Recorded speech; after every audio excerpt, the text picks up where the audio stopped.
بسم الله الرحمن الرحيم. الحمد لله رب العالمين، الصلاة والسلام على رسوله الأمين محمد وآله وصحبه أجمعين، أما بعد. leo ikiwa ni tarehe 27 mwezi wa Shawwal mwaka 1439, tuendelea na darasa zinazofungamana na ibada ya haji na umra. Ikiwa jana tulianza في أعمال بين يدي الإحرام وبعده، عمل ambazo atakikana kuzifanya au zapendekezwa zingine kuzifanya kabla ya kuingia katika ibada ya haji au umra, maana kabla ya kuhirimia na baada ya kuhirimia. na kitabu tunachotumia al-Umda fi a'mal al-hajj wal-umra للشيخ فركوس حفظه الله. jana tulizungumzia mambo yanayopendekezwa kabla ya kuingia katika ibada ya umra, kabla ya kuhirimia na kuhesabika kuwa umeanza kufanya ibada yako ya umra. Kuzungumzia mambo manne mpaka kufikia kuzungumzia atakapofika katika miqat na yale yanayompasa kuyafanya. Na kuna suala muhimu ambalo tuligusia tulipozungumzia miqat, basema kuwa ndio mipaka sehemu ambazo sheria imeamrisha kuanzia hapo ibada ya haji au umra ndiyo inapoanza. Suala na kuwa mtu ikiwa amesafiri akiwa juu ya ndege na ndege yenyewe haisimami isipokuwa Jeddah, yustahabbu lahu an yalbasa al-ihram fi al-manzil au fi al-maqari au fi at-ta'ira. Huyu itapendekezwa kwake yeye avae ihram kuanzia nyumbani kwao anapotoka. Na hii yawezekana waweza kuvaa izar kisha juu yake ukavaa kanzu, kisha unapokaribia ile kanzu ukaitoa ukavaa ridaa yako, au ukavaa izar ukavaa fulana.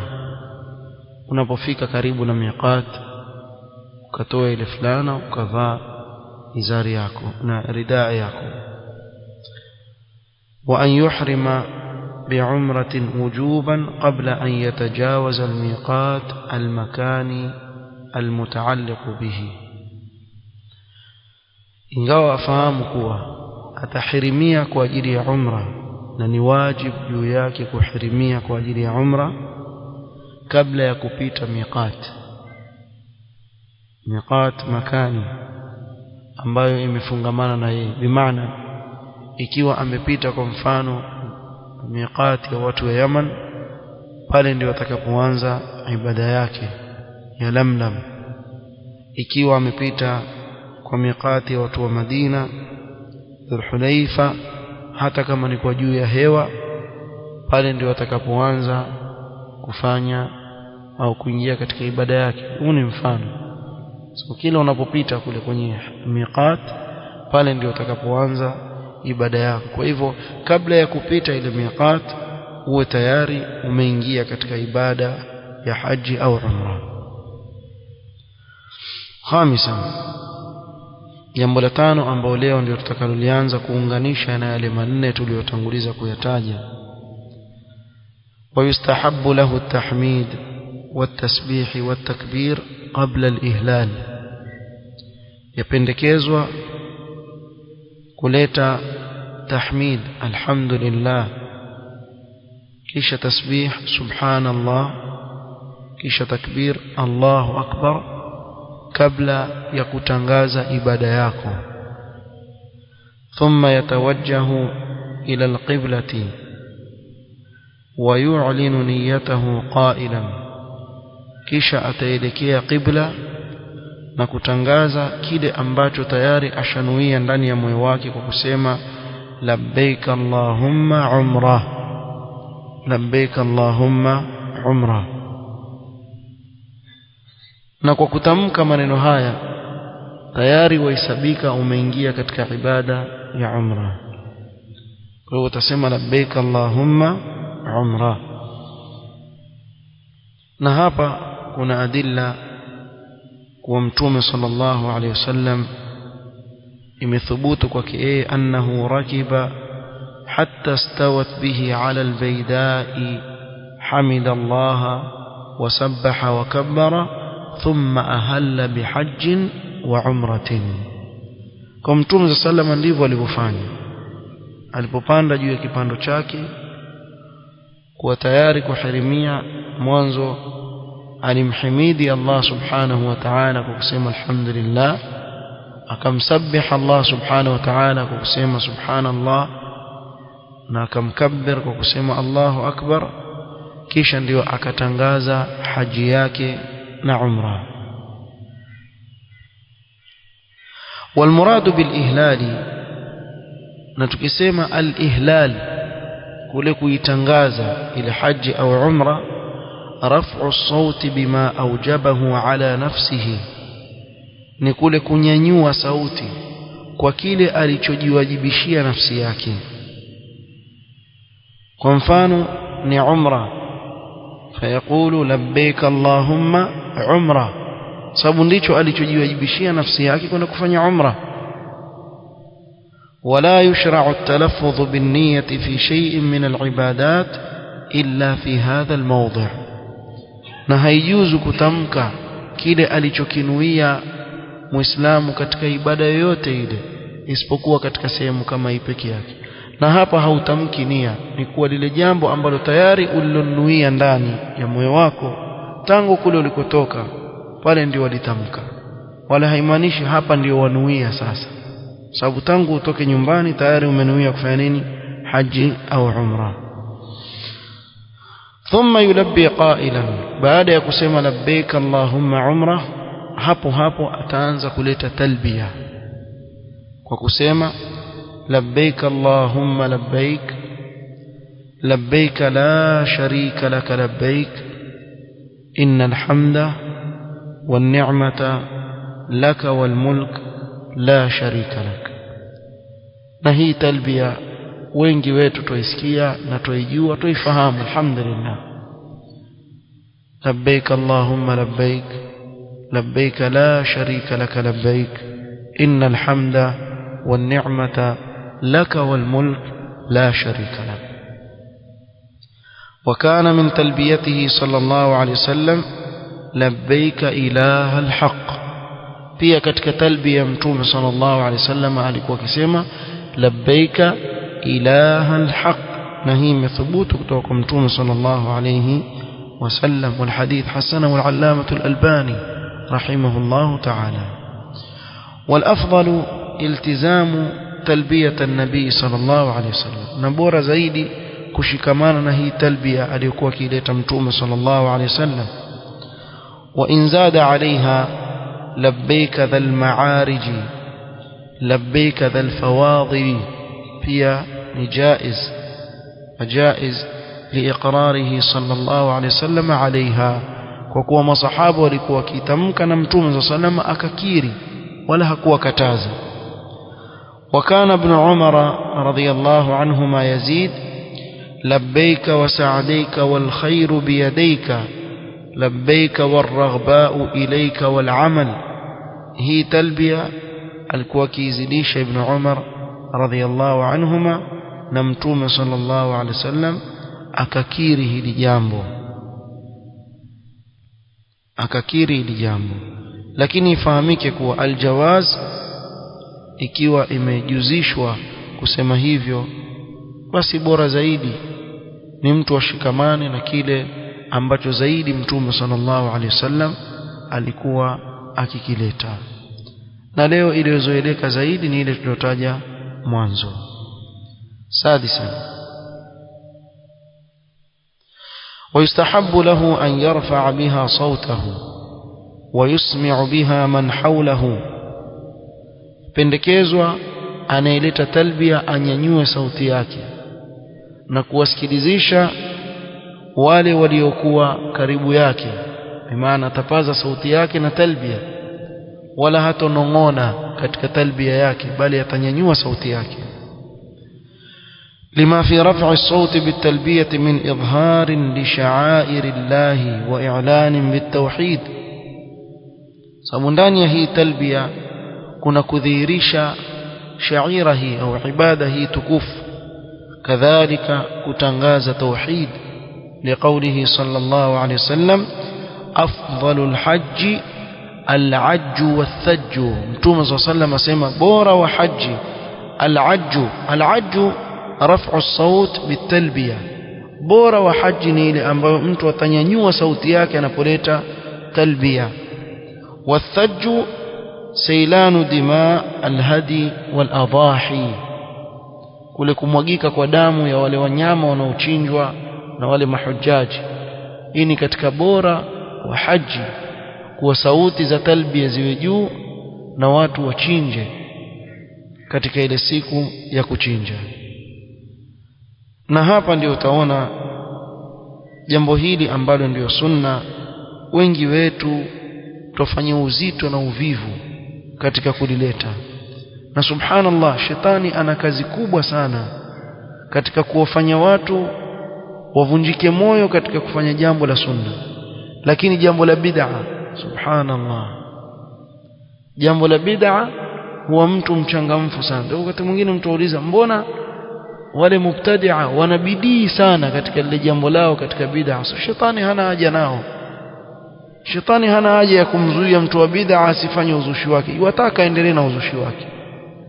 Lakini wewe mtu wa sunna una jihadi kubwa ya kupigana nafsi yako katika kutekeleza sunna ya Mtume sallallahu alayhi wasallam.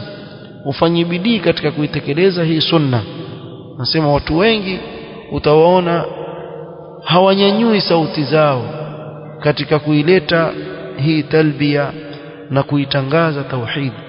Yatakikana watu waamshwe, waelezewe umuhimu wa kunyanyua sauti zao katika kuleta talbia.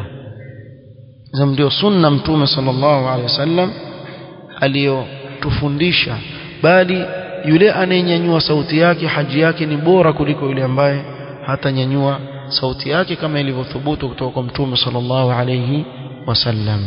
Kwa hivyo hapa tunaona kuwa yapendekezwa kunyanyua sauti na kuwasikilizisha walioko pale. Wasunnatu fi raf'i as-sauti khususuha birrijal.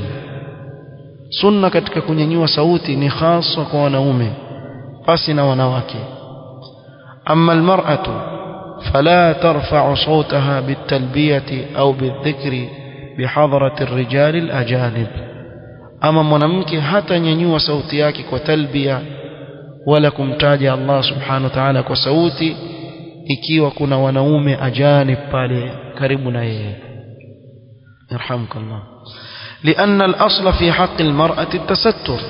أصل كمنامك نكجستيري. ابن عبد البر رحمه الله تعالى يقول: وأجمع أهل العلم أن السنة في المرأة أن لا ترفع صوتها. وإجماع يا ونوافيواني كون السنة كمنامك أسنينيوه صوتياك، وإنما عليها أن تسمع نفسها. Kwa hivyo atajisikilizisha nafsi yake peke yake, bimaana ile talbia ataileta ajisikilizishe nafsi yake.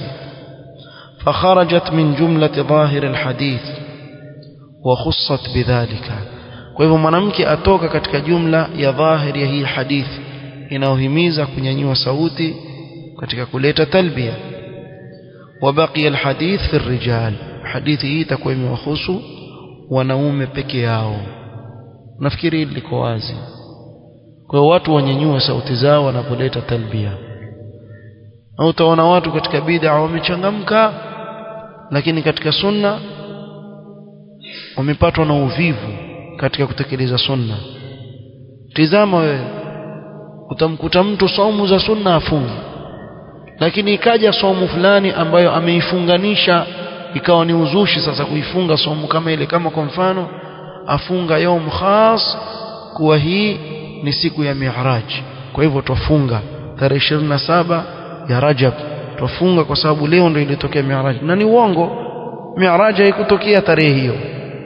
Lakini utamuona yule ambaye mwaka mzima akufunga labda Jumatatu, Alhamisi, labda siku za mpita Arafa, na afungi zote, lakini siku hiyo atajikakamua kisawasawa na ataweza kufunga. Haya mambo yafanyika. Ukamuona mtu ameshika kigoma akatikwa na jasho kweli kweli kwenye zefe, paka wewe huku yuenda, lakini huyo akifika kwenye talbia aona haya kuleta talbia. Haya ni mambo ambayo yapo, wallahu almusta'an, yameenea sana katika mujtamaa wetu, kuwa watu wamechangamka sana katika uzushi na katika sunna za Mtume sallam. Watu waona haya kutekeleza sunna za Mtume sallallahu alaihi wasallam. سابعا ويستحب لمن خاف أن يمنعه عن البيت عائق يحول دون إتمام نسكه من مرض أو مانع آخر أن يشترط على الله. na hapa kuna suala ambalo nafikiri wengi wetu pengine labda ndio mara ya kwanza kulisikia, na linajulikana kama al-ishtirat, kuweka sharti. Yapendekezwa kwa yule aliye na hofu kuwa kuna kizuizi kitamzuia kutokamana na kufika sehemu kama ile kufanya ibada yake na kutimiza ibada yake ya haji au ya umra, imma kwa maradhi, ni mgonjwa, aona kuwa pengine naweza kwenda lakini katikati naweza kushindwa kwa yale maradhi niliyokuwa nayo, au kizuizi chochote kile kingine. Hapa utaweka sharti.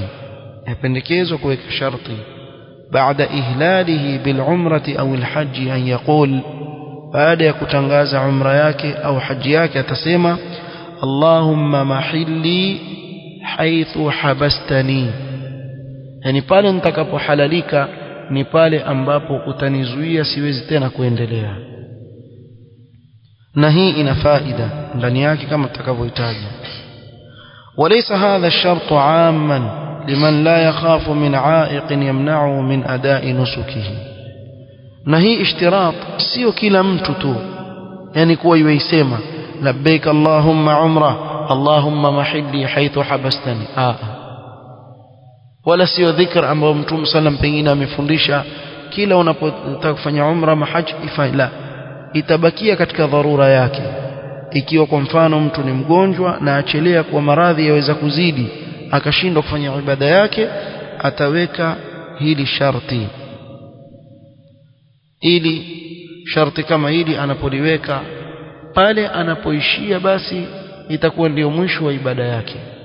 Pale atakapoishia ndio itakuwa ni mwisho wa ibada yake. Mtume sallallahu alaihi wasallam hakufundisha kila haji au mu'tamir awe akisema hii kauli ya ishtirat, na Mtume sallam ndiye alisema khudhu anni manasikakum, walam ya'mur bil ishtirat amran 'amman shamilan lil khaif wa ghayr al khaif, wala hakuamrisha amri yenye kuenea wenye kuogopa na wasiogopa. La, wa inma amara ashab ad-darura, amara ashaba ad-darura, ameamrisha wale ambao wana dharura peke yao kuisema hii dhikra au kusema maneno haya wakati wanapotaka kuingia katika ile ibada. Nini faida ya al-ishtirat? Al-ishtirat faida yake anna man hubisa min itmam al-hajj aw al-umra yatahallalu min nusukihi wala qadaa alayhi wala fidyata in kana mimman qad adda fariidata al-islam. Faida yake ni kuwa mtu anapozuidiwa kutokamana na kuitimiza haji yake au umra, atahalalika kutokamana na ibada yake, wala hata ilipa ile ibada. kadhalika hata chinja. Maana ingelikuwa amezuiliwa bila kuweka ishtirat, itamlazimu achinje, na pia itamlazimu ailipe ile haji au umra ikiwa ni ya kwanza. Ikiwa ni ya kwanza itamlazimu ailipe, lakini ikiwa si ya kwanza haimlazimu kufanya nini? Kuilipa haji kama ile au umra. Ana fa in lam yakun qad addaha fa innahu yu'idu al-hajj min jadid fi al-'am al-muqbil. Ikiwa hajatekeleza ile haji, basi atarejea mwaka ujao atatekeleza haji yake. Kwa hivyo ishtirati yasaidia kuwa hauna juu yako wewe kuilipa ile haji ambayo umeshindwa kuifanya, kwa sababu umeweka sharti kwa mwisho wangu ni pale nitakaposimama. Kadhalika hauna kuchinja. Lau kama usingeliweka sharti ingekubidi fanya nini? Ingekubidi uchinje. Tuelewana nafikiri. Na hii ni kwa wale ambao wana dharura. Thamina, ويكثر المحرم من التلبية عند تنقلاته وعموم أحواله في السفر سواء على شرفا أو هبط واديا. أكثريش من kufanya haji au umra huyo muhrim kuleta talbia wakati anapokwenda na kuelekea Makka, kila anapopanda mlima au kushuka katika bonde awe arejelea kuleta ile talbia, kwa sababu ndivyo alivyofanya Mtume sallallahu alaihi wasallam. Bali Mtume sallama katika kuhimiza ile jambo wasema, ma min muslimin yulabbi, hakuna muislamu yoyote anayeleta talbia illa labba man an yaminihi au man an shimalihi min hajarin au shajarin au madarin hatta tanqati'a al-ardu min hahuna wa hahuna. Mtume sallallahu alayhi wasallam akieleza faida na fadhila kubwa iliyoko katika talbia, asema hakuna muislamu yoyote anayeleta talbia isipokuwa vilivyomo katika upande wake wa kulia na kushoto, katika mawe, miti, hata midongo ile yote yaleta talbia pamoja na yeye, mpaka iishe ardhi upande wake wa kulia na iishe ardhi upande wake wa kushoto, na ajiri yote aandikiwa yeye. Na hii ni kuonyesha ukunjufu wa rehema za Allah subhanahu wa ta'ala. Kwa hii ni fadhila kubwa, mtu asiiache. Tasi'an, ويستمر ملبيا من وقت الإحرام إلى أن يبلغ الحرم المكي. ataendelea kuleta talbia kuanzia pale mwanzo alipoharimia mpaka afike haram Makkah.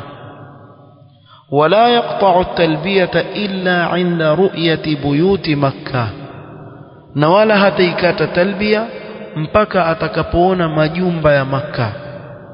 Atakapokuwa yuyaona majumba ya Makkah haya hapa, bimaana amefika wapi? Amefika Makkah. Unapofika pale Makkah ndio talbia fanya nini? Ya katika kwa ajili ya kujiandaa kufanya ibada ya umra. Nafikiri liko wazi. لحديث ابن عمر رضي الله عنهما إذا دخل أدنى الحرم أمسك عن التلبية. ابن عمر alikuwa akiingia haram hujizuia kutokamana na talbia, ويخبر ذلك عن النبي صلى الله عليه وسلم أنه كان يفعله, kisha kieleza kuwa Mtume صلى الله عليه وسلم alikuwa akifanya hivyo. Jambo la 10 ambalo tutaligusia hapa, فإذا وصل المسجد الحرام يدخله متوضئا. anapofika msikiti wa Makkah, na hapa tuzungumza au tuzungumzia ibada. Bila shaka akifika mwanzo atashukia hoteli, ataweka mizigo yake, ataoga, yajuzu kuoga hata ukiwa katika ihram, pengine ajipumzishe, kisha baadaye ndio. Lakini sasa tuzungumzia ibada, ndio maana tunasema kuwa anapofika msikiti wa Makkah ataingia al-Masjid al-Haram akiwa ametawadha. Msikiti ule ukiingia wakati wa umra, ingia ukiwa umetawadha. Fi hadithi Aisha radhiyallahu anha أن أول شيء بدأ به حين قدم النبي صلى الله عليه وسلم أنه توضأ ثم طاف. jambo la kwanza aliloanza nalo Mtume sallallahu alaihi wasallam alipofika Makka, alitawadha kisha akafanya nini? Akatufu. Kwa sababu baada ya tawaf kuna rakaa mbili. Sasa ikiwa umeingia pale bila wudhu, kuna kazi kubwa ya kurudi huko. Na pia tawafu yenyewe kwa kauli katika aqwali za wanawavioni kuwa ukitufu ni uwe na nini? Na tahara, ndio asl, uwe na tahara. Tayeb, ukiwa hauna tahara itakuwa kuna kazi kubwa katika kutufu. Huwezi kuswali rakaa mbili baada ya kutufu za sunna na kutoka pale ndani mpaka ufike pale pa kutawadha. Kuna kazi kubwa babangu, ni mbali na umbali, una zahma. Waweza kutoka ukirudi hivi uambiwa msikiti umejaa, kwa hivyo baki huko nje tena usubiri. Kwa nini ujitie kwenye dhiki kama hizi? Kwa hivyo utawadha kisha ndio uingie katika Masjid al-Haram ili utekeleze ibada yako ya umra kwa utulivu kabisa bila matatizo yoyote. Na mara nyingi kuna watu wa ajabu sana, sijui, lakini mimi nimeona watu wa ajabu. Watu waweza kusoma hivi, wasoma sahihi, na wale mu'tamirina wa mahujaji wakasoma, wakasomeshwa, wakasikia vizuri na wakaelezwa kila kitu kiko wazi. Unaswali, hakuna swali. Mtu yuko juu ya ndege, imefika wakati yatangazwa sasa tukaribia miqati, mwana jamaa mpiga mkanzo wake anambia wajua mimi ninasawi haramu yangu. Sasa wewe wakati wote watu wakizungumza huko nyuma huko, kuna watu wana uzembe namna hii.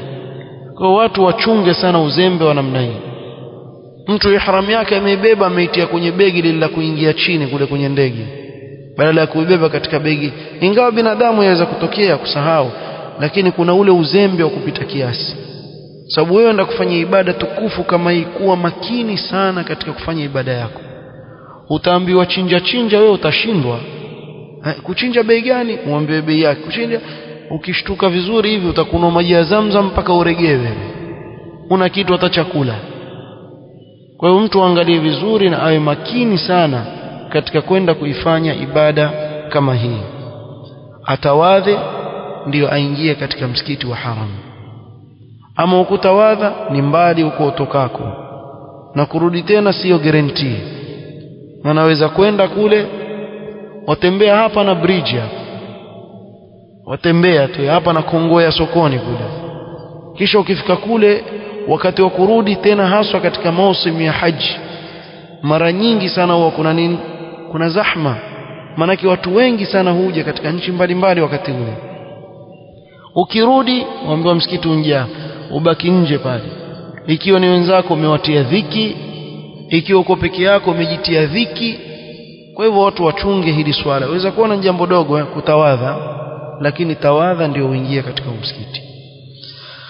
طيب ويستحب له دخول المسجد من باب بني شيبة. yapendekezwa kuingia katika mlango wa Bani Shaiba. Tutataja dalili hapa, ingawa si lazima, ni jambo la pendekezo. Kwa hiyo ikiwa haukuweza, ingia na mlango wote, bab Malik Fahad, bab Malik Abdullah, bab Malik, almuhimu ingie katika msikiti ule kwa njia ambayo itakuwa ni sahali kwako, ingawa babu Bani Shaiba mpaka leo uko huo mlango, kienda utauona. Mtume sallallahu aliingia kupitia mlango ule. ويقدم رجله اليمنى ويقول الأدعية المأثورة. na pia akiingia atatanguliza mguu wake wa kulia na kuleta zile adhiya zilizothubutu za kuingia msikitini. Msikiti wowote, hata huu wetu hapa, ile dua unaoingia huu msikiti wetu ndio hiyo yasoma unapoingia al-Masjid al-Haram. Minha, miongoni mwa hizi adhiya, Allahumma salli ala Muhammadin wa sallim, Allahumma iftah li abwaba rahmatika, أو أعوذ بالله العظيم وبوجهه الكريم وسلطانه القديم من الشيطان الرجيم. hii pia ni dua ya kuingia msikitini, waweza kusoma na kutanguliza mguu wako wa kulia. ويستحضر حال دخوله عظمة الله تعالى ونعمه عليه بتيسير الوصول إلى بيته الحرام. na anapoingia katika nyumba ile awe ataweka ndani ya moyo wake na kuleta istihdhar ya hili jambo kuwa utukufu wa Allah subhanahu wa ta'ala na neema kubwa ambayo Allah subhanahu wa ta'ala amempa kwa kumfanyia sahali yeye kufika katika nyumba kama ile. Wallahi wako watu wengi sana wanaotamani kufika mahali kama pale, lakini hawajajaliwa kufika. Lau kama tutasema wangapi wataka kwenda kule wende, basi apata tosha pale mahali apata tosha. Wengi watamani kwenda. Wewe Allah subhanahu wa ta'ala amekujalia umefika pale, mshukuru Allah subhanahu wa ta'ala kwa neema kubwa kama yamekupa. kullu dhalika fi khushu'in wa khudu'in wa ta'dhim, uwe na khushu' katika ule msikiti na kuadhimisha nyumba ile ya Allah subhanahu wa ta'ala. ويرفع يديه عند رؤية الكعبة إن شاء, naweza kunyanyua mikono yake akiona al-Kaaba ikiwa atataka. لثبوته عن ابن عباس رضي الله عنهما, صحابة ابن عباس alikuwa akinyanyua mikono yake anapoiona al-Kaaba. ويدعو بما تيسر له, za kuomba addu'a, ndio sehemu za kuombewa dua pale, si kutafuta jikaburi ukaanza kuomba dua eti yakubaliwa dua pale Sargoi. Yani uende kwenye kaburi pale Sargoi eti ndio wasema hapa ndio kukubaliwa dua. Wewe kuna sehemu za kukubaliwa dua haraka zaidi huko haram za Makkah, ama kufanya uzushi kama una sallallahu alaihi wasallam, hakuna dua itakubaliwa ya uzushi. Man amila amalan laysa alayhi amruna fahuwa raddun, Allah atakurejeshia mwenyewe. وإن قال اللهم أنت السلام ومنك السلام فحينا ربنا بالسلام فثابت عن عمر رضي الله عنه, akisema dhikri pia yajuzu. Hii si ile baada ya swala, hii ni tofauti. baada ya swala sema Allahumma anta as-salam wa minka as-salam tabarakta ya dhal jalali wal ikram. lakini hii akiona al-Kaaba, Umar Khattab alikuwa akisema Allahumma anta as-salam wa minka as-salam fahayyina rabbana bisalam. na hii pia kuna baadhi ya watu utawasikia wakisema baada ya swala, lakini hii si ya swala. ya swala ni ile ambayo tulotangulia kutaja, Allahumma anta as-salam wa minka as-salam tabarakta ya dhal jalali wal ikram. usiingie msikitini ukasema Allahumma inni a'udhu bika min al-khubuthi wal khaba'ith, utakuwa wafanya vituko. wewe ingia msikitini Allahumma inni a'udhu bika min al-khubuthi wal khaba'ith, si sawa. ama waingia hammam kule Allah ya'izzukum, waingia msalani wasema Allahumma iftah li abwaba rahmatika, humu si pali pake pale ile dua. tuelewana? kwa hivyo usichukue dua ya au dhikri ya mahali pengine ukaiweka mahali pengine, weka pale pale kila kitu mahali pake.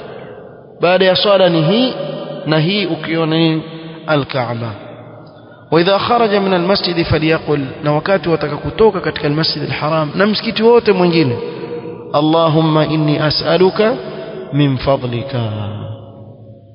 kwa hivyo haya ndiyo matendo ya kabla ya kuharimia na baada ya kuharimia. tumefika Masjid al-Haram, tushaingia ndani fi a'mali tawaf al-umrah au tawaf al-qudum. hayo tutakuja kuyazungumza biidhnillah ta'ala katika kikao kinachofuata. na biidhnillah ta'ala nafikiri siku ya Jumamosi insha Allah ta'ala tutasoma hii darasa baada dhuhri insha Allah, siku ya Jumamosi baada dhuhur. kwa sasa nafikiri na ile darasa ya dhuhur tutaisoma baada al-asri, kwa sababu wakati umekaribia sana wa haji na watu wengi wataka kufahamu ibada ya haji. kwa hivyo insha Allah ta'ala tutaongeza zile durus za kuzungumzia ibada hii ya haji, ili Allah subhanahu wa ta'ala ikiwa tatuwezesha tumalize kabla ya kujiliwa na ibada ya haji insha Allah ta'ala. naktafi bihadha alqadr, wallahu ta'ala a'lam. nas'al Allah an yanfa'ana bima 'allamana wa an yazidana 'ilma wa an la kilana ila anfusina tarfata 'ain. wa sallallahu wa sallama ala nabiyyina Muhammadin وآله وصحبه وسلم. سبحانك اللهم وبحمدك أشهد أن لا إله إلا أنت أستغفرك وأتوب إليك. بارك الله فيك.